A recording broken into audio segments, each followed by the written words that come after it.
Welcome back, our dear listeners. This is Ruth from Wazazi Mother Care.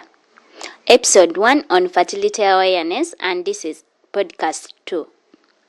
Yesterday, we talked about 3 major natural family planning methods, and these included calendar/stroke rhythm method, ovulation or cervical mucus method, and basal body temperature method.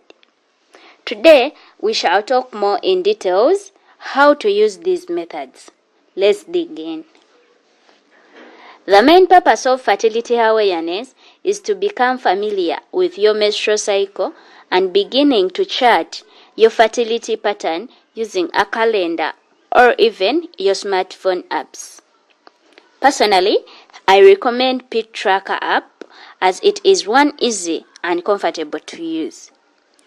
I will cover more in details in another episode which apps you could use. Let's first understand an average cycle. It has the following days. Day 1, the first day of your menstrual flow, and it's the beginning of your cycle. Day 7, by this day, your egg is preparing to be fertilized by a sperm. Day 11 to 21, basing on a 28-day cycle. Hormones in your body cause the egg to be released from the ovary, which is known as ovulation.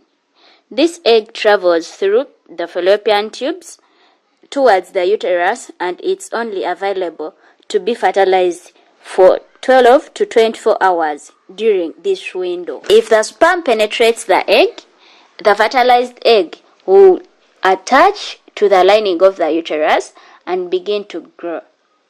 But my friends, if fertilization does not occur, the egg breaks apart. Day 28. If the egg is not fertilized, hormone levels drop, causing the lining of the uterus to shed, which we all know as menstruation. A little recap: we have looked at day 1, day 7, day 11 to 21, and day 28. Now let's look at the calendar method.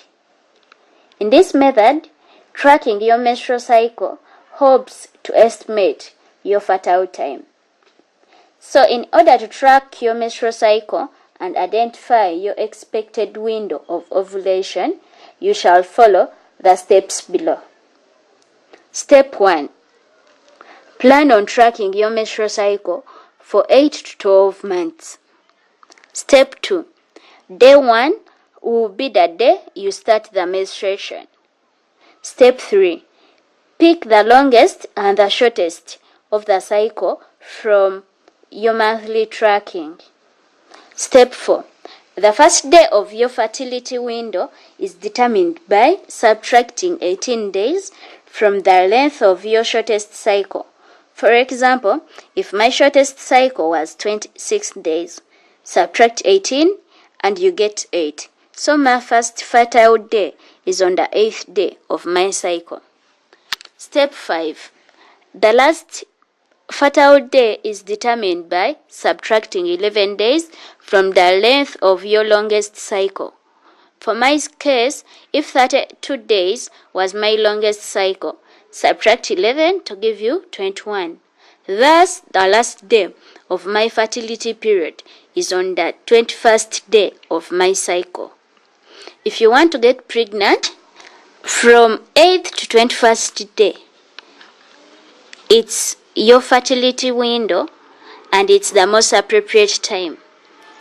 You don't want to get pregnant? Abstain from sex during this time or use condoms during this time. Combining the calendar method with other methods that we shall see in the next podcast, that's podcast 3 tomorrow, you will understand how they work hand in hand to provide a fairly accurate time to get pregnant. Thank you for being with us. Listen in tomorrow for the way on how you use basal body temperature method and cervical mucus method in natural family planning. Always keep it Wazazi. You can like us on Facebook, Twitter, Instagram, and don't forget to subscribe on our YouTube channel. You like to work with us? Do feel free to contact us, and we shall see how we can work together. Thank you.